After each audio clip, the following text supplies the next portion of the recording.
Então, o general G. Dias, o general da gravata vermelha berrante, está na Berlinda. E qual foi a missão do general G. Dias no 8 de janeiro de 2023? Então, esse vídeo vai discutir apenas isso, porque hoje, né, eu ainda estou gravando, olha, são 23h34. Puxa vida, a gente não para, né? Eu vou fazer mais vídeos sobre, né, a oitiva do G. Dias, mas esse vídeo especial, né, a gente vai dar um destaque para a gravata do G. Dias. Então, o general G. Dias, né, o general da gravata berrante, você percebe que o único vermelho que aparece ali é a gravata dele, né? E a bancada na frente é os deputados do PT. Eu entendo que essa gravata vermelha escolhida pelo nosso testemunha aí, né? Nosso interrogado, tem muito a ver, né? Tem uma mensagem. Ele não foi por acaso de camisa vermelha, sabe? Quer dizer, com gravata vermelha. Essa gravata vermelha que ele usa é a mesma gravata que ele apareceu quando foi cumprimentar o presidente Lula, né? Que nomeou ele para o GSI. Então, realmente é uma gravata aberrante. Ou seja, o G. Dias faz questão de mostrar, olha, eu sou PT, eu sou, né, um militar com vocação socialista e eu sou apoiador e incondicional, sou fiel ao presidente Lula em todas as circunstâncias. Então, a mensagem que ele deixou foi essa. E a outra mensagem que ele deixou foi o seguinte: não me abandone. Lembre que eu também sou PT. Então, esse recado foi dado para a bancada governista, né? Olha, vocês estão aqui para me defender, né? Não me deixem abandonado. Não me entregue aos leões, porque eu estava em missão do presidente. Eu fui um homem mandado. Eu sou um general que obedece ordens do superior, e o superior dele era o presidente Lula. Então, qual foi a ordem do presidente Lula para o G. Dias? Essa é a Comissão Cidadã de Inquérito, vídeo 87. Eu sou João Paulo Guimarães, falando direto de São João del Rei, a capital brasileira da liberdade. Hoje ainda é 31 de agosto. Estou despedindo de agosto. São 23 horas e 36 minutos. Então, agosto é o mês que eu faço aniversário, que eu fiz aniversário, né? Fiz 63 anos no dia 15. Então, estou despedindo de agosto. Então, vou gravar esse vídeo ainda em agosto. E a questão do G. Dias é muito interessante, sabe? Porque, olha, o G. Dias, sabe, ele está abandonado. Ele não tem escapatória. Do jeito que a coisa aconteceu, olha, eu anotei algumas coisas aqui. Ele confirmou que sabia, sabe, que ia acontecer as invasões do Planalto nos três poderes. Ele recebeu esse informe, né, esse alerta do seu auxiliar da ABIN, e ele confirmou que sabia. Então, quando foi de manhã, no dia 8, né, ele respondeu assim a um desses alertas: vamos ter problemas. Ou seja, ele sabia disso. E o Lula ainda estava em Brasília.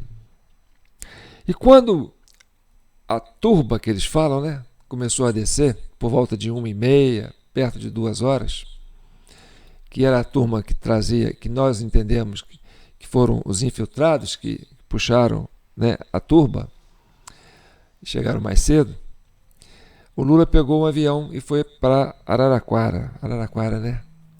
Tá. Por que o Lula foi para Araraquara? A teoria que eu tenho é o seguinte: não fique aqui, porque se você ficar aqui em Brasília, você vai passar como conivente. Você estava aqui e não tomou providência. Você estava fora, então você não tem culpa. Então, você se exime da culpa, né, de não ter tomado uma atitude porque você não estava aqui. Quer dizer, você não estava em Brasília na hora do acontecimento. Ele estava, almoçou em Brasília, pegou o avião e foi para Araraquara, quando a turba começou a descer. Só voltou quando prenderam o pessoal que estava, né, os patriotas. Mas o G. Dias. O G. Dias é o ministro do GSI, né, que tem como função garantir a segurança do presidente Lula.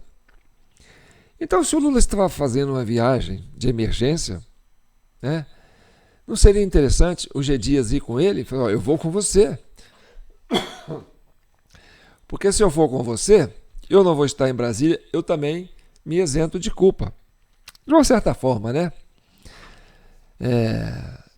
Mas isso é bem relativo, porque o Bolsonaro estava lá em Miami e eles tentam atribuir a culpa ao Bolsonaro.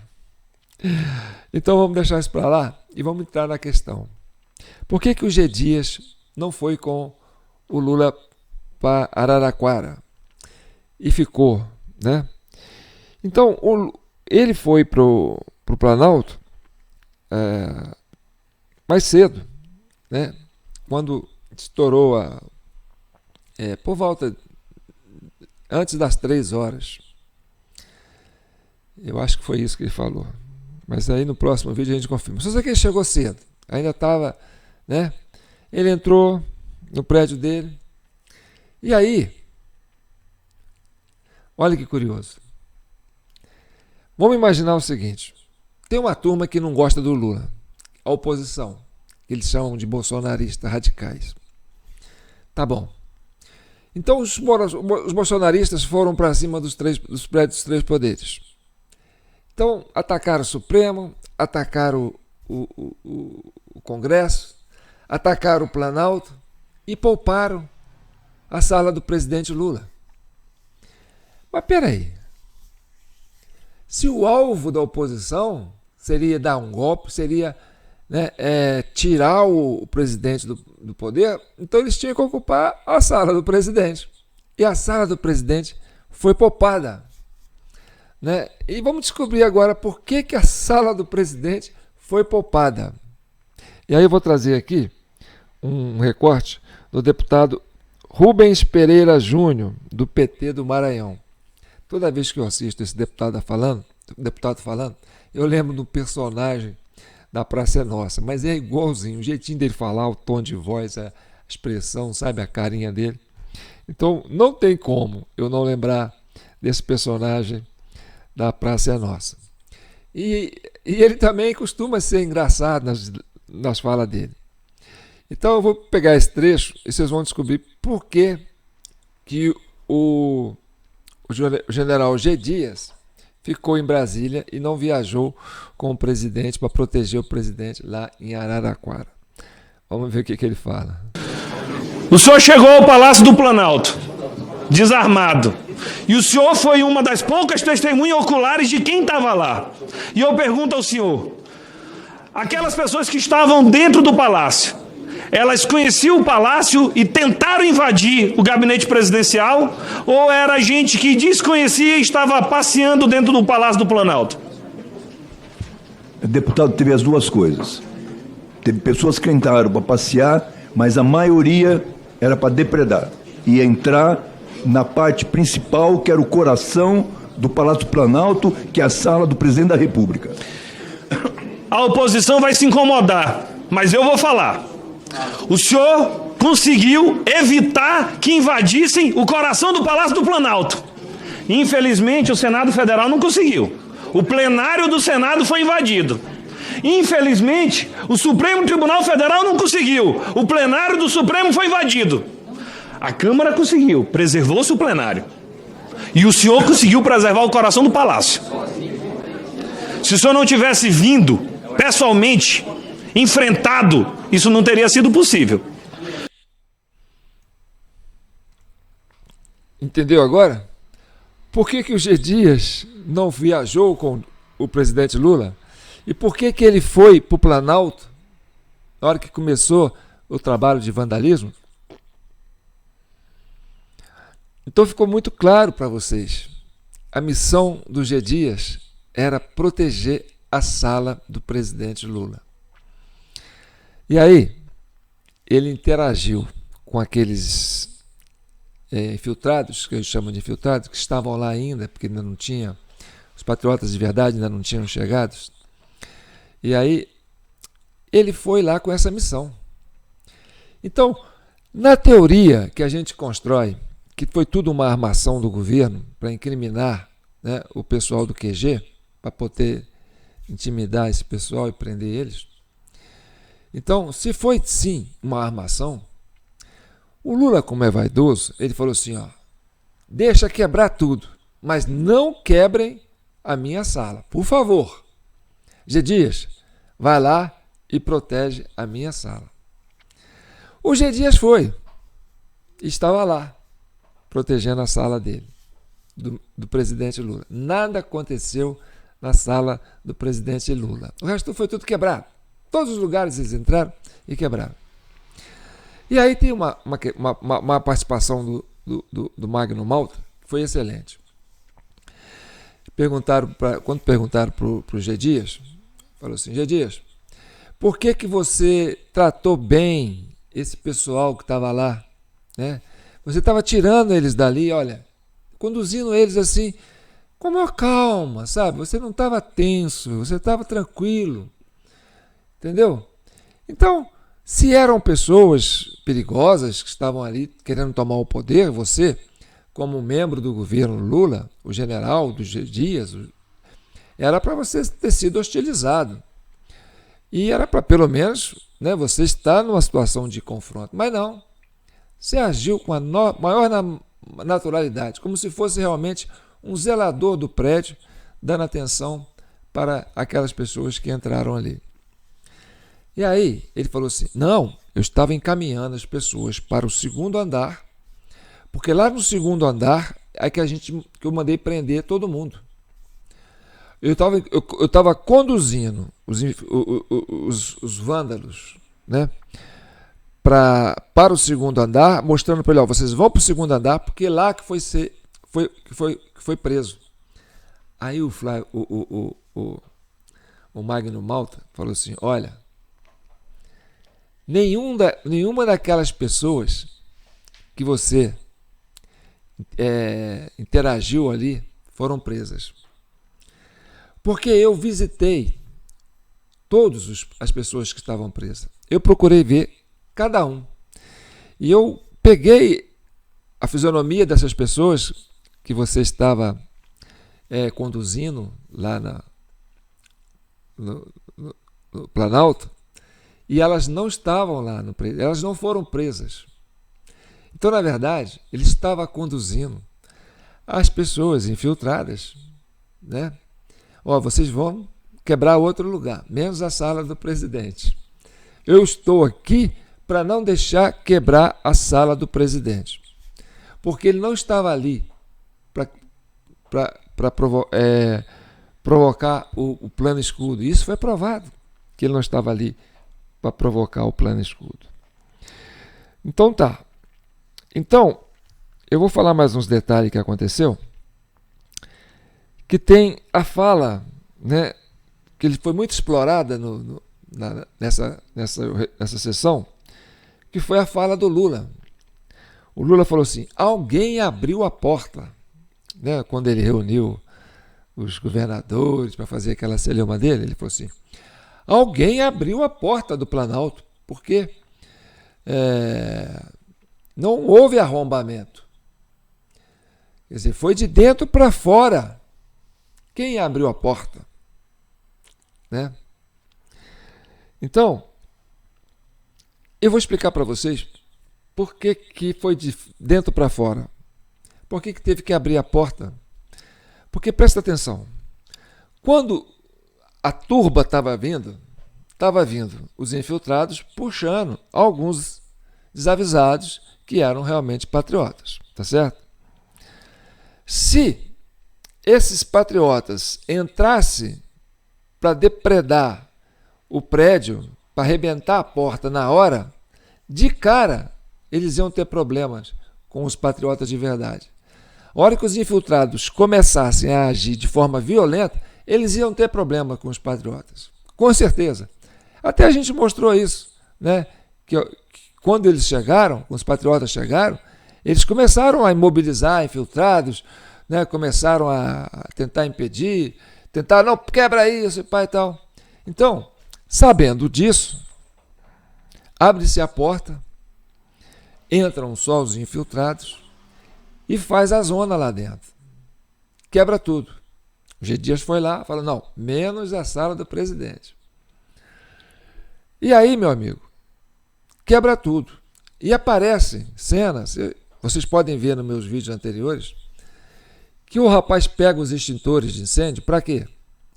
Para jogar no vidro, porque aquele vidro lá é difícil de quebrar, porque são vidros blindados. Então, o extintor de incêndio é uma peça de aço pesada e densa. E aparece por várias vezes os caras jogando os extintores de incêndio para quebrar as vidraças para as pessoas que estão de fora poderem entrar. Mas isso depois que já fez uma zona lá dentro. Entendeu? Então, o motivo de abrir a porta é por quê? Porque os patriotas de verdade não podiam ver, sabe, essas atitudes de vandalismo, porque eles iam reagir, ia ter confronto. Então era preciso que isso acontecesse. Tá certo? Outra coisa. Sobre as imagens. Teve um deputado que falou assim, olha, o Dino foi mais competente que você. E você está aqui e pode ser preso, provavelmente vai ser preso, porque você não apagou as imagens. Você até tentou esconder. O governo até tentou colocar em sigilo, mas a imagem vazou. Então, vazou antes de você apagar. O Dino foi mais esperto, apagou as imagens. Então, isso também foi muito curioso, porque as imagens que eles falam, mas o contrato com a empresa é que só para ficar só 30 dias, aquela coisa toda, que depois podia pagar. Olha, nós estamos em agosto, vocês estão pedindo isso aí em agosto. Já foi janeiro, fevereiro, março, abril, maio, junho, julho, agosto. Tá. Mas aí você tem uma situação seguinte. No primeiro momento, a CPI solicita as imagens do Ministério da Justiça. Aí o Flávio Dino não fala que apagou, não fala que teve esse problema com a empresa. Ele fala, eu tenho que consultar o ministro Alexandre de Moraes para ver se eu posso liberar, porque isso aí é material de investigação. Está sob investigação. Então essa foi a primeira desculpa.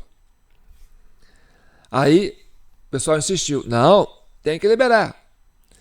Aí apertou o Alexandre de Moraes, o Alexandre de Moraes falou assim, não, tem que liberar. Só que ele libera imagens de duas câmeras. Essas duas câmeras não foram apagadas. Aí o pessoal fala, não, mas não são só duas câmeras, tem mais câmeras. E aí demora para aqui, demora para lá, e papapá. Resultado, não, nós apagamos porque o contrato era para ficar, então já estava apagado. Então você percebe, quando a malandragem é grande, entendeu? O povo inventa desculpa. Você viu o advogado aí do Flávio Dino, né? O deputado Rubens Pereira Júnior, aquele que parece o rapaz da Praça Nossa, porque o advogado tem que fazer a parte dele. E aí os deputados do governo têm que defender o G. Dias. E aí os caras fazem, entendeu? Aquela ginástica. E a ginástica que esse deputado fez, falou assim, você salvou o coração do Planalto. Como se salvasse o coração do Planalto fosse uma missão importante para o G. Dias. Né? E outra coisa, que depois nós vamos falar em outras questões, a fraqueza da narrativa, sabe? Por que as narrativas do governo vão sendo enfraquecendo, esfarelada, né? Vão se dissolvendo, vão se dissipando no ar. Porque é o seguinte, sabe quando você tem uma camisa de botão para abotoar? Se você colocar um botão fora da casa normal, aí todos os outros botões vão ficar fora do lugar, entendeu? Então, quando você derruba uma narrativa, você derruba todas as outras. Por quê? Porque aí você não vai conseguir encaixar uma narrativa, porque a outra está encaixada no lugar errado. Então, se o Flávio Dino, quer dizer, se o general G. Dias sabia, foi conformado que sabia que ia ter a depredação, que o G. Dias não provocou, né, espontaneamente o plano escudo, né, que seria a proteção do Palácio do Planalto. Se o Flávio Dino, mas que coisa, se o G. Dias estava dentro do Congresso, do Planalto, na hora que os vândalos estavam acontecendo, e a preocupação dele foi preservar a sala do presidente e não convocar o plano escudo, né? Então, tá na cara que o G. Dias, né, cooperou para que a coisa acontecesse. Então, tudo leva a crer que isso foi um ato premeditado do governo para poder incriminar os patriotas. E aí eles falam, tem o caso do dia 12 de dezembro, a tentativa de invadir a Polícia Federal, colocar fogo nos ônibus em Brasília. Quem que fez isso? Os patriotas do QG. Teve o dia 24, a questão das bombas. Botar uma bomba no aeroporto. Quem que fez isso? Os patriotas do QG. Então preste atenção. Se o governo tinha essa ideia de que o pessoal do QG botou fogo em ônibus, tentou depredar a Polícia Federal, a sede da Polícia Federal, tentou explodir o aeroporto, então é caso de emergência, não era caso de facilitar. E aí falaram que ia ter invasão no Congresso. Horas. Se já tinha antecedentes de violência, se já tinha precedentes, né, de que teria bomba colocada no aeroporto, e aí no dia 6, 4, 5, 6, começou as notícias na internet que ia ter tomada de poder, e o G. Dias não coloca o plano escudo. Aí o que significa isso? Horas. Tudo foi armação, tudo foi conta do vigário. Porque a turma do 12 podia ser a turma deles, eles não iam ter medo. A turma do aeroporto, da bomba do aeroporto, é a turma deles, por isso que eles não tinham medo. Então, para que colocar o plano escudo se a gente sabe que essa turma que fez tudo isso é a nossa turma?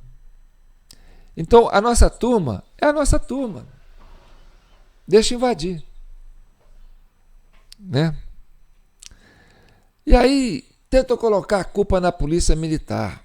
E aí, quer prender quem? O ex-ministro da Justiça do Bolsonaro, né? Esqueci o nome dele, Anderson Torres. Depois prende, né, no dia 10, né, o comandante da Polícia Militar, o Fábio. Que o Fábio não é o cara da operação.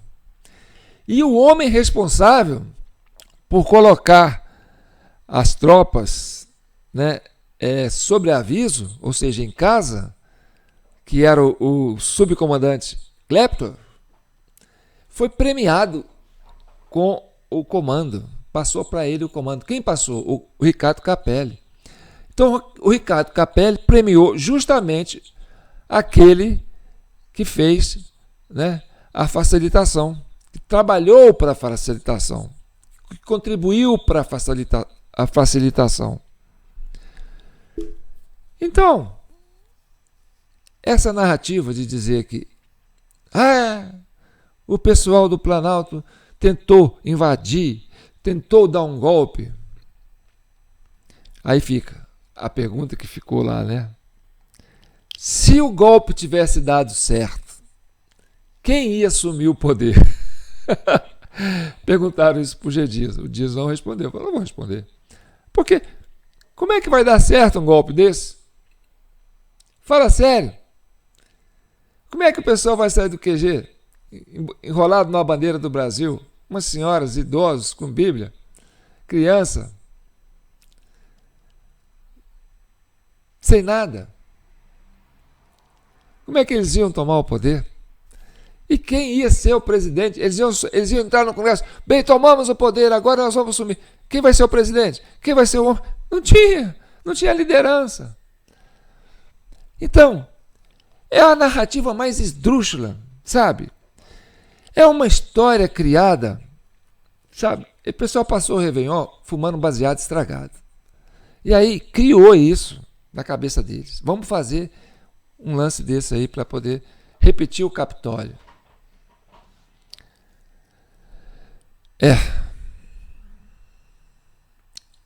Felizmente a gente tem uma democracia no Brasil, né? E nós brasileiros estamos aqui participando desse momento. E o PT não gosta de democracia, porque eles não queriam uma CPMI. Fizeram tudo para não ter uma CPMI. E depois que foi, né, vazada a imagem do general G. Dias dentro do Planalto interagindo, foi obrigado a ter a comissão. E aí o que o governo faz? Coloca a maioria, o pessoal dele lá, toma conta e põe uma relatora deles. Eu falei assim, quem vai investigar é a gente. Mas aí você tem o quê? Você tem um debate, você tem um o parlamentar. E aí você vê a oposição falando, você vê a base do governo falando, sabe? E aí eles vão destruindo essa narrativa ridícula de tentativa de golpe, sabe? E aí fica uma coisa linda de se ver, porque ali você vê o Brasil no divã. Isso é bonito de se ver, tá certo? E a verdade vai vir à tona, e já está vindo, sabe? E uma coisa que me preocupa é o que o 7 de setembro, que é uma data importante, principalmente para as pessoas que são patriotas, que amam esse país, que amam essa nação, que amam esse rincão, sabe? É uma data simbólica, é uma data que foi comemorada com muita ênfase no governo Bolsonaro. O orgulho de ser brasileiro, sabe? Então, essa data de 7 de setembro é uma data muito simbólica. E é muito perigoso para esse governo Bolsonaro, para esse governo do Lula, porque o Lula não tem nenhum apreço pelas questões nacionais. Ele é um socialista. Ele já disse que tem orgulho de ser comunista. Que, para ele, né, a pátria-mãe é a pátria da origem do comunismo. Então, ele se acha venezuelano, ele se acha qualquer coisa, ele se acha chinês, ele se acha russo, sabe? Mas a bandeira do Brasil não é o forte do Lula, nem do PT, certo? E aí o PT fala que vai gastar o dobro que o Bolsonaro gastou no último 7 de setembro. Eu fico para entender o que o Lula quer fazer nessa Semana da Pátria, sabe? E olha, os patriotas não estão nem interessados, sabe? Que eles estão, assim, se sentindo traídos pelos agentes que controlam as instituições, sabe? Que fizeram um atentado contra o Estado Democrático de Direito. Na visão deles, eles têm essa ideia. Que eles estão usurpando a Carta Magna há muito tempo. Então, esse patriota, esse brasileiro, ele está triste, ele não está motivado, ele não quer saber de comemorar uma independência se a independência do Brasil não está efetivamente acontecendo. Se hoje eles se sentem dependentes, que tiveram a sua liberdade cerceada na imprensa, nas manifestações, na CPMI, porque ali o governo quis tomar conta. Então, tem uma fala do Lula que eu acho que o Brasil deve se preocupar. O Lula falou assim: em setembro é que vai entrar o grosso. Olha, eu sempre fico preocupado, porque a ousadia dessa turma que está aí, sabe, é algo de fugir da nossa imaginação, do que eles são capazes de fazer. Então eu fico imaginando o que eles são capazes de fazer. E você não pode esperar coisa boa, não. Porque quem faz uma estupidez daquela do 8 de janeiro, que a gente sabe que aquilo foi uma estupidez. Você sabe. O Brasil inteiro sabe. Eles sabem, nós sabemos, né? A gente fica brincando de faz de conta, eles brincando de faz de conta, até que as verdades sejam cristalizadas, né? Mas o que o Lula tem a perder? O Lula perdeu, né, a esposa, perdeu, né, a liberdade por um tempo, já está com a idade avançada, tem problemas de dores não sei se é no quadril, não sei o que ele já tem. É uma pessoa que não tem muito assim para pensar para ele no futuro. Ele sabe que o legado dele está acabando, que as limitações deles vão estar chegando. Então, o que ele tem a perder? E o que ele está disposto a fazer? Porque não tem muito a perder. Então essa é uma preocupação que o brasileiro deve ter, que as instituições devem ter, que as pessoas de bom senso devem ter, sabe? Porque as coisas estão aparecendo.